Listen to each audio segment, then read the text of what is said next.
What's up, everyone, and welcome down to Zetro's Toxic Vault. And today, a very special guest, a legend guitar player in thrash metal. But guess what? He's not from the West Coast. We finally got an East Coast guy in here to sit in the vault, and he's going to tell us about his times with the bands that he's been in through the years. He was the original guitar player of Overkill, but he's in California now because he has now joined Violence. We're going to talk about all those things, and I am talking about Mr. Bobby Gustafson. How are you doing today, brother? Good, sir. How are you? Good to have you in. So, we're going to hit on this shortly. You are here with playing in Violence now. How's it feel? And when I first heard, I got to be honest with you, I said, good to be having back up to the big leagues with us. Yeah. It just feels, how's it feel? It feels great. I know, great players, huh? I love the band. Oh, yeah. And everybody loves the band, too. Yeah. Everybody really does. What a great way for you, I'd say, to come back. Not saying that you haven't been playing on projects, but for me, it's kind of a way for you to come back. Yeah, nothing was really too successful to the level that Violence was. So to come back in and be...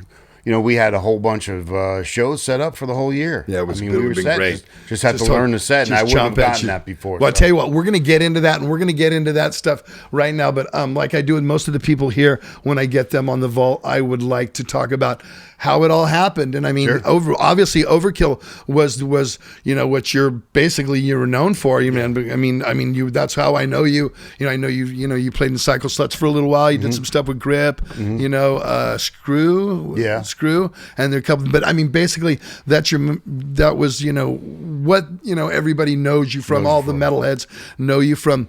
But let's talk about Staten Island, right? That's where you were born, right? Yeah.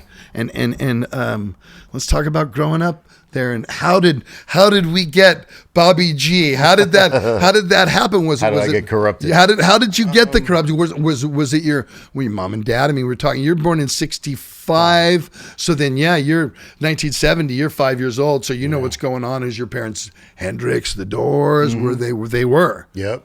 Did you have older brothers and sisters? I had an older brother. I'm the youngest. My brother was 10 years older than me. So he's the one who had the Hendrix albums, the Zeppelin albums. Really? And the Sabbath. And how old were you when you actually feel that you started, you caught on to that?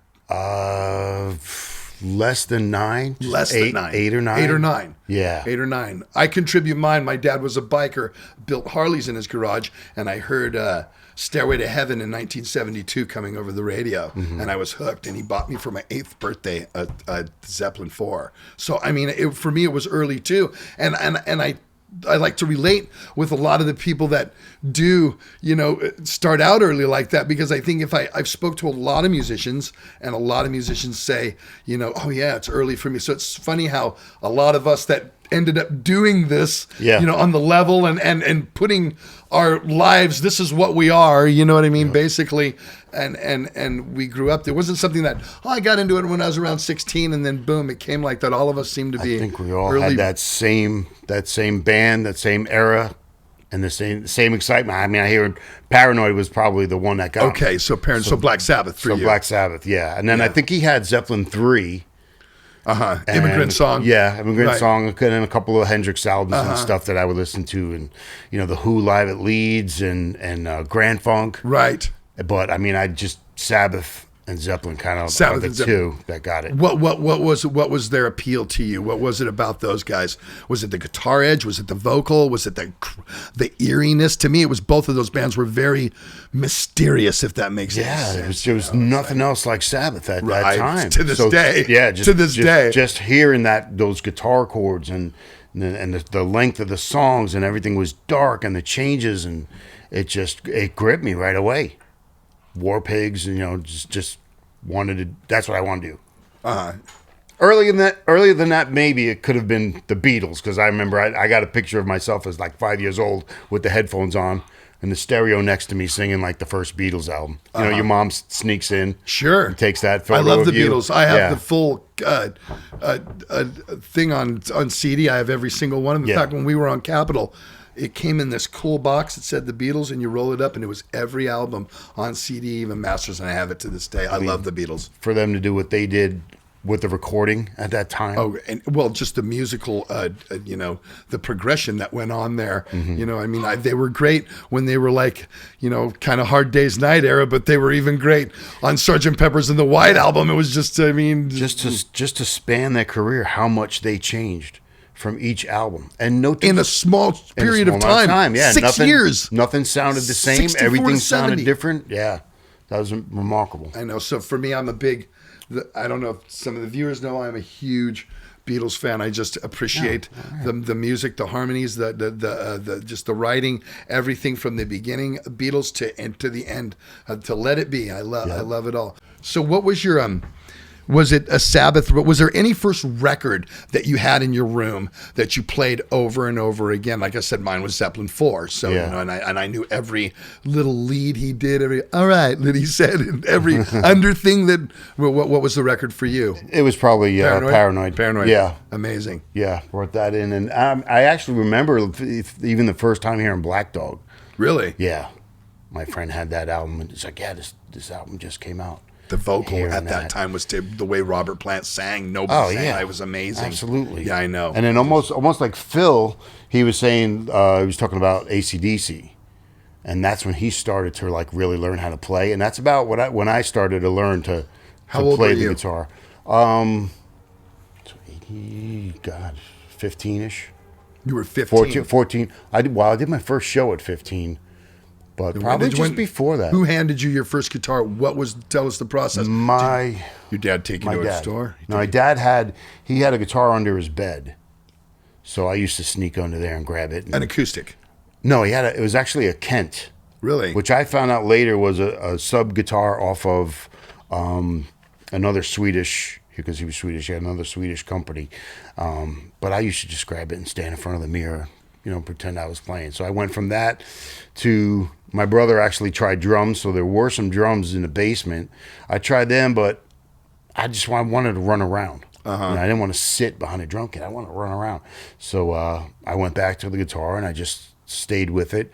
I think I got a Sears guitar for like $25. It was like my first one until the first band we were at the rehearsal studio, and this other band that was coming after us was laughing at it. So that's when I started working and saving up, and then my first real guitar was the Fender in '81. Okay, so let's talk about you're practicing guitar, and you're 15. You're practicing, right? Mm-hmm. 15. What's your first band? No, not even first band. What are the first guys you jam with? What was the first one? Did you play a party? Did you play the quad at the high school? Perry Strickland's sitting over there. He's laughing because Dublin High has a quad, and most of us, that was some of our first gigs. Was the first gigs? Where's the quad? The very first gig was a place on Staten Island called Granny Funyuns, and they literally had a fire hydrant in the middle of the stage, but it was mostly the football players from high school, because my sister was dating like the star athlete. So all the football players came down. I think I was 15. It was a punk band called the Dropouts. And just the neighborhood kids, we did like some Sex Pistols and some of our own stuff, actually. And about 2 days before the show, the drummer got chickenpox. So his cousin had to sit in. He didn't know any of the songs. So we just went up there and fucking made a bunch of noise, and that was it. But I mean, we did 2 shows there, and then we broke up. We were done at like 15. That was it for the Dropouts. That was it. That was it for the Dropouts. Dropouts. That was a quick. You dropped out real quick. Real quick. Real quick. There was a short span of where punk was cool. Now, at that point, as the Dropouts are dropping out, did you were you thinking, okay, now I got my eyes on some other guys, and which the next phase was Overkill, right? Was there something in between there? Well, that's when I started to get into AC/DC. I got into them after like that whole Sex Pistols thing. So we're talking 78, 79 around right now, probably. About 79. And then there was a local band who did covers, Prowler, a high school band. That lasted 2 weeks. Another band called Riff Raff. That didn't last either. Just playing all covers. And then the next step was Overkill, because I told a couple friends I wanted to get in a band, and they knew that, like, yeah, there's this band Overkill who is advertising in the local paper. Like, we'll set it up because that guitar player. So they had another guitar player. They went through a lot even in the early days. They were constantly. So at that point, it was Bobby, Dee Dee, and Rat. Yes. And they had gone through a few guitar players, which you're saying. Yeah, a couple local guys, even Danny Spitz, I think, was in there at one point. Were they doing originals at that point? No, they were a cover band. They were a cover band. Yeah. So because I understand when you joined is when you were the one going, hey, we should write our own original music. How true is that? Yeah. Oh, completely. We had the one guitar player from Riff Raff came with me. He auditioned because one of the guys they had quit. And then he wound up quitting. I said, look, I'm sick of doing this, so I can handle it myself. So we practiced on the covers. We did the Maidens and the Motorheads and the Priests. So when you were auditioning for Overkill, did you have another odd person that you were going up against, or was there 10 other guys trying to get the gig? There probably was, but there was. Yeah, I wound up doing two auditions because I couldn't find Dee Dee's house. And I just probably started driving back then. I love those stories. And I got lost. Gold. That's awesome. They're like, it's no GPS late. Back then, damn it. They're like written down, trying to drive. He's My late. friends telling me where to go. He's late. Yeah, we wound up doing two auditions. We wound up practicing for 2 years in my parents' basement. And then I said... As a 5-piece? 4. Actually, yeah. Well, the other kid lasted 2 weeks. He lasted 2 weeks. And then I'm like, I can handle all this myself. And that wasn't that long that you guys were 5. No, not at all. And then I said, we could practice in my parents' basement, and we were there for about 2 years. And I was like, I don't want to play covers, man. I could write original songs. And then slowly started, just writing all the songs that became What year is this first about 2 right albums. now? I was still in high school. My last year was 83, right? Yeah. So then from 83, 84, we were writing. Yeah, because I Feel the Fire came out in 85. We got signed by Johnny in 84 of Johnny October. Yeah. But we all went to that Pyramid Studios. Right. So we had Alex to Perry wait. Alice. Yeah. We had to wait for him out. You're right. But that's how he did it back then. It was the budget. It was, the way Johnny had to go. And all the praise in the world to Johnny Z. I love Johnny Z. I mean, he did a lot for heavy metal. So and he's, even he's worked with us over the years, and he's a great guy. And I mean, people have had their things with Johnny, but I love the man to death. And if it wasn't for him, the world may have never got Metallica. Yeah, absolutely. You know what I mean? So I mean, you have to give credit with him and Marcia and everybody that ever at Megaforce. And to me, and I was on Combat, and there were other independent labels. Everybody looked up to Megaforce. They were the independent label that were like the upper of the independent labels. They did have Metallica, and they also had a deal with Atlantic Records, a distribution deal, which helped, because Combat didn't, it was Relativity and Combat, and there's some record stores and some retail places that wouldn't carry independent records like that at that time, because that was everything. Now, like I said, Johnny Z did a lot for the business. Was anybody else looking at Overkill when you guys got signed by Megaforce? Was there other? Oh, yeah. There was. We almost went with Torrid as well. Oh, really? Yeah. Oh, Torrid. They had, Ooh. Boy, did you dodge it. What? You made the right choice. Wow. Yeah, we had like 2 other contracts, and like Johnny's Megaforce was just way thicker than everybody else's. So it's like, well, they probably got their shit together more. So let's go with them. We did Brian Slagle first. We did the Metal Massacre. Right. Everybody did. Yeah. So we were on that first. That was like pretty much our first big thing. And then I think it all happened at the same time. Talk about that. Talk about being a kid and watching your heroes play your whole life, and now you're on a compilation record. Yeah. How did you feel when you picked up your record and said, wow, there's our name right there? How cool was that? It was very cool, man. Everything. Just even seeing the picture of the band in the local paper when you're going to do a show.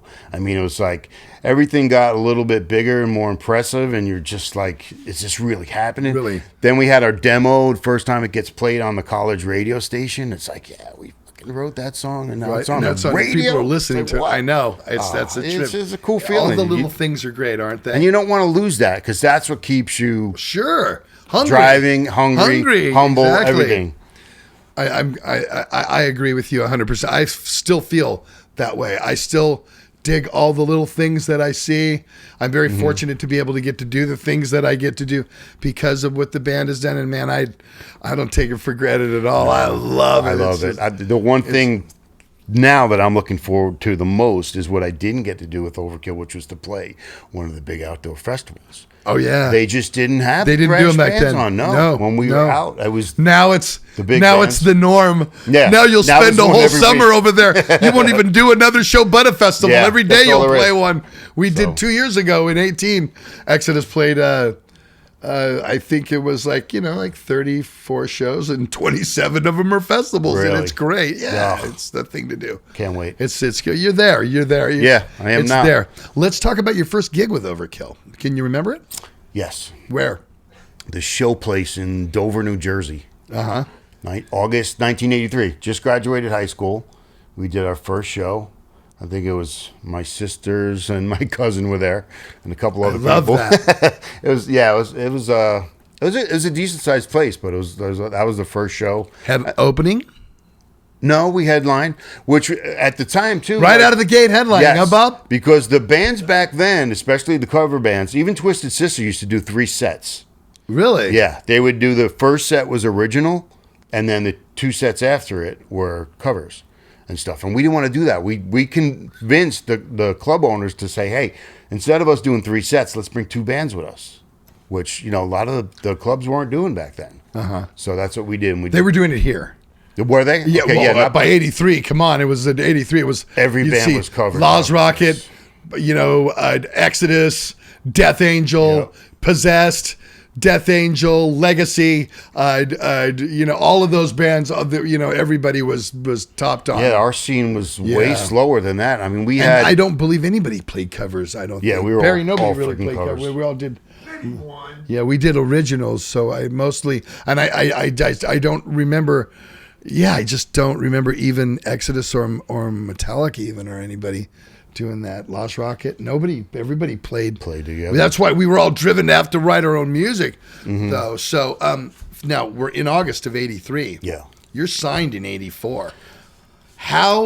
Talk about that period in between there and how you're playing clubs now. What kind of a name are you getting, and what's the buzz going through on the East Coast? Because you're not a New York band, you're a Jersey band, right? 2 of us actually were from New York because Blitz was upstate and I was from Staten Island. Rat and Dee Dee were from the same neighborhood in Jersey. Okay, yeah, because I mean the band. But now they is very consider Jersey, themselves yes. Jersey because Jersey. So, but I mean, we always being over here. We Anthrax was New York, Cro-Mags were New York. Everybody was New York, and we were San Francisco. You know what I mean? So that's kind of how I looked at it. Were you starting to pack clubs at that time, like L'Amour's? Were you playing L'Amour's yet? No. We were booking our own shows. We got a little bit bigger each time. There was a bunch of clubs, a lot of clubs around there, so we were able to play all the time. So we kept getting bigger and bigger. We invited Johnny down, I think, to see us January of '84 at the same place, Dover, and there was a snowstorm. Old Bridge Metal Militia guys came 4 up months and stuff. later. Yeah, 4 months later. In that time we played. There's a place called the State Theater up in New Providence, and we wound up opening for Metallica back then, and inviting Johnny down. That wasn't such a great show. A couple of weeks later in January. He didn't sign us until October, so we just kept playing all that time. We finally broke from my older sister's friend who used to babysit me, knew the owners of L'Amour's and got us in. I think our first show might have been with Wasp on a Sunday. Really? Yeah. And we just kept getting a little bit bigger. We were booking our own shows, and we were videotaping ourselves. Like Rat was into that. We had all our shows taped, and he was good with the demo tapes. Yeah, he actually was. Slowly He got actually bigger was. to the point where we opened up for Anvil at L'Amour's. And Johnny came to that show. And by that time, we were primed. We were like a steamroller. And when was this? That was October '84. October of '84. Then Johnny signed us the next day from that show. First show with the band, you play 14 months earlier, right? 14 months later, you're signing with Megaforce. Yeah. Amazing. Yeah. We played almost every weekend. We had the stage show. We had,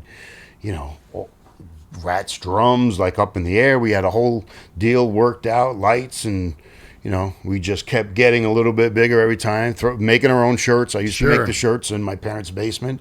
I learned how to do it in high school, and I'd screen print the shirts, and we got money from that. And yeah, by that October, the next day after that Anvil show, Johnny signed us. But then we had to wait until next year to get this August. I think we went into the studio upstate before we actually started recording the first album. Then it came out by November '85. November, right. Now, talk about the recording process. Now you're going in, you're signed to a record label. You're going in with a guy who's done a couple of cool records before, Alex Berry-Ellis. What did you think, Alex? I love Alex. He's a good guy. We loved Alex. I mean, we got along with him like right off the bat. But Johnny was actually working with Carl Kennedy, really, who did Spreading the Disease. Yeah, right. So he was played drums in the Rods. Yes, yeah. And they were one of my first shows too around that area. But he did the album, and my amps wound up blowing up. Like the first day we brought them into the air-conditioned studio. For some reason, they blew up. I didn't even use my own amps on there, so that wasn't really my guitar sound.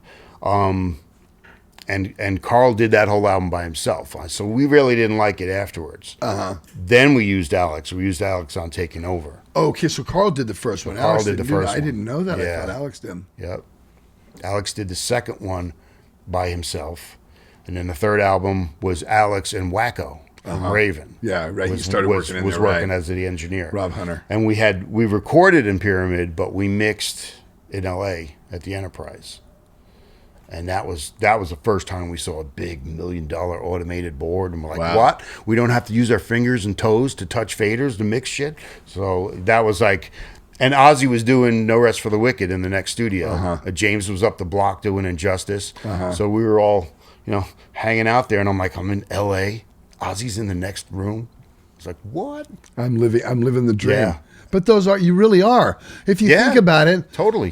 That's, who gets to do that, right? Yeah. And who can buy that back? You can't. I mean, it's time that the story now is forever because, and then it's golden and people wish they had that. Now, Feel the Fire came out. Talk about the tour. Where did you guys go? What did you do? And what was the response like when you went out? I think the first thing we did was the Metal Hammer tour with Anthrax and Agent Steel. Wow. That was like our first, we went to Europe. That was our first Europe tour for the first time, our first experience. And some of those people that we played to back then, I still talk to on Facebook now. Really? So you're talking 35 years ago. Sure. Yeah, I'm just loyal. Not much other than that. Just we didn't even really tour the States. We went in after Feel the Fire to do Taking Over, and we wound up getting on the Slayer tour. So we went out on the Slayer tour, and that was like our first big U.S. tour. With Slayer and with Slayer, yeah, because they got stuck in Canada that when they used to tour in Tom's brown Camaro, and they ran out of money. So our managers owned L'Amour's in Brooklyn, so they gave them like $5,000 and said, you got to come down to the club and play. We'll lend you the money to get back home, but you got to play first. So maybe a little bit of a payback taking Overkill on tour was for Slayer. Yeah, for that little favor. Wow. The things that you learn later, how cool is that? Yeah. And then we wound up doing 2 other tours with them. We did Europe, and then we did the Motorhead tour with them. Talk about that. Talk about going out with Lemmy. Oh, man. Lemmy. I mean, I'd never seen anyone drink Jack and Coke all day, every day. And other things all day, too. Well, he needed to stay awake. I think the other guys did, too. We had Rick Hudelt and I actually partook with him when we played in You're still alive? in Argentina. We had to Exodus and Motorhead had to do something, and we and it was quite good, I must say. And yeah. Which I think is why his mic was up like this. But he was maybe get that trip. I never thought about that. I never thought about that's what that I think came from. So it didn't roll down. Okay. But he did. He ate it. Huh? He ate it. He ate it. He took it, put it in his mouth. Well, he was great, man. I love talking to him. I couldn't understand him, but like it would register later, what he would say. Anytime we were around him, I was like, hear these, just to listen to him, hear his wisdom, hear his wonder, and I got... It's like, is he insulted me or not? I got exactly what he's saying. Well, I remember one time we were talking about something, and I called him a heavy metal band. Oh, and he got pissed. He goes, we're not a heavy metal band. We're a rock and roll band. And I go, but you play with heavy metal bands. He said, I don't care who we play with. He goes, you play that punk metal, because we play thrash metal. He called it punk metal. I was like, you're right, I do. I love punk metal. But I mean, he did not want it called. He was not heavy metal. No, he's a Motorhead is a rock and roll band. They're a loud rock and roll band, but they're a rock and roll band. I think I asked him, what was the longest span you stayed up? And it was like 30-something days. Oh, no. He was having like a challenge with Phil, the drummer, Phil. And I think Phil finally bowed out. I think Lemmy won that contest. But yeah, and I think we had to actually cancel one show because they couldn't find anything for Phil. So he was like passed out. He was done. And they couldn't play. Yeah, I think it was the last show. But we were lucky enough to play with them twice because it was later on was the Psycho Sluts. So I got to spend like more time with him. Yeah. I think he's smart. He'd give you little words of wisdom like, he'd give the opening band as much sound and lights as you want because if you're going to take away from them, then you shouldn't be the headliner. Right. Stuff like that.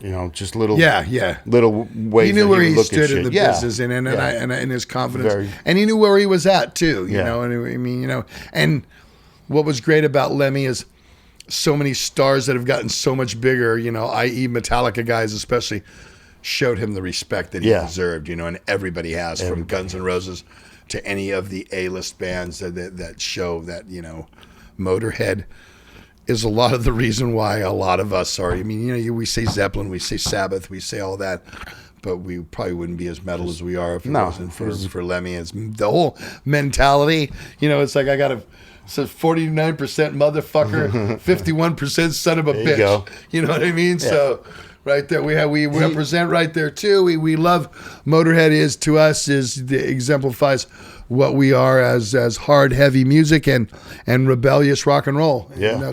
And that's what it is. So